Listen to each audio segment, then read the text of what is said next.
Who is responsible for Taiwan's defense? Part 130. The legal status of Taiwan and the question of national defense. Introduction. Taiwan's legal status following its liberation from Japanese sovereignty in 1945 has been the subject of continued debate. Despite widespread claims that the Republic of China, ROC, governs Taiwan as part of its national territory, international law and post-war treaties tell a different story.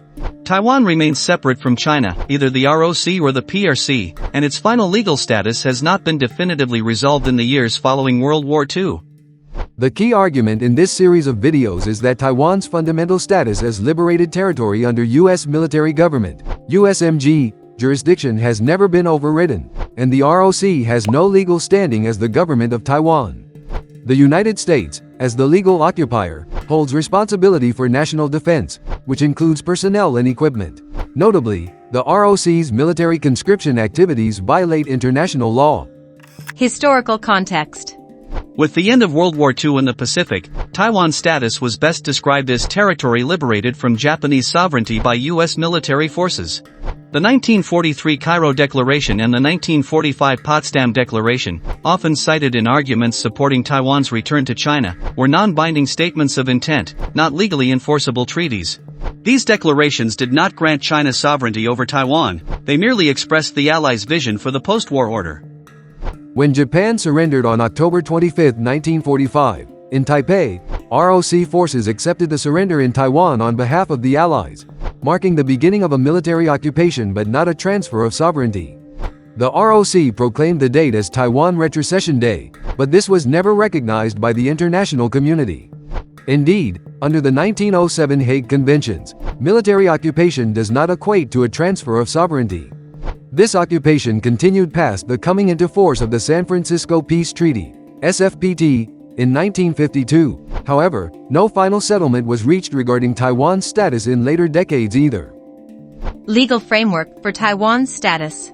The absence of any affirmative legal action in the fall of 1945 or thereafter which would serve to incorporate Taiwan into the ROC's national territory is a key recognition for understanding the island's status.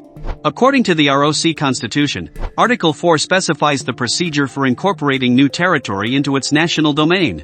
However, there is no record of Taiwan being legally incorporated into the ROC under this constitutional framework. Thus, despite the ROC's administrative control, it has no legal sovereignty over Taiwan. The situation becomes clearer when considering numerous U.S. Supreme Court rulings, which confirm that the conqueror or liberator of territory assumes the role of the legal occupier. Taiwan, liberated by U.S. forces, is, at the most basic level, legally under the jurisdiction of the United States military authorities.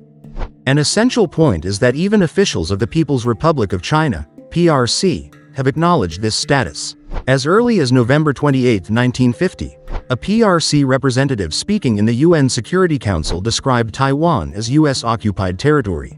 Similar statements have been made by PRC officials over the years, reflecting a recognition of Taiwan's unresolved legal status. Post-war peace treaties and Taiwan's status. The San Francisco Peace Treaty, SFPT, which came into force on April 28, 1952, was the primary instrument for determining the post-war territorial arrangements in East Asia. It did not specify a final recipient of Taiwan's sovereignty, leaving a final determination of the island's legal status unresolved. The ROC, despite administering Taiwan in the years leading up to 1952, was not a signatory to the SFPT and was not granted any role in the administration of Taiwan after the treaty entered into force. The Treaty of Taipei, signed between Japan and the ROC, is often misinterpreted as a supplemental agreement to the SFPT. In reality, it is a subsidiary treaty, and its provisions cannot exceed those of the SFPT. Therefore, the Treaty of Taipei cannot be interpreted as transferring sovereignty over Taiwan to the ROC, and thus, the ROC's presence on the island after April 1952 lacks legal basis. As the legal occupier, aka principal occupying power, the United States retains responsibility for Taiwan's administration and national defense. Before the SFPT came into effect, the ROC served as a subordinate occupying power, acting as a proxy for the United States. However, the post-1952 situation is clear. The ROC was not given any administrative authority over Taiwan, nor any sovereign claim to the territory. National defense and military conscription. The ROC's continued national defense activities, including conscription in Taiwan, present a legal anomaly. Under international law, as the ROC lacks sovereignty over Taiwan, it cannot impose national defense obligations, including conscription, upon the local population. Such actions contravene the legal framework established after World War II, where the responsibility for Taiwan's national defense remains with the United States as the legal occupier. This is further supported by the history of territorial expansion in the United States. When new territories were acquired, they were immediately covered under the U.S. Constitution's Common Defense Clause, Article 1, Section 8. As Taiwan was liberated from Japanese sovereignty by U.S. forces, it falls under the same principle. The argument that Taiwan should be responsible for its own defense or that the ROC can impose military conscription policies on the local Taiwan populace is inconsistent with both historical precedent and international law. Clearly, the responsibility for Taiwan's defense rests with the United States. Conclusion.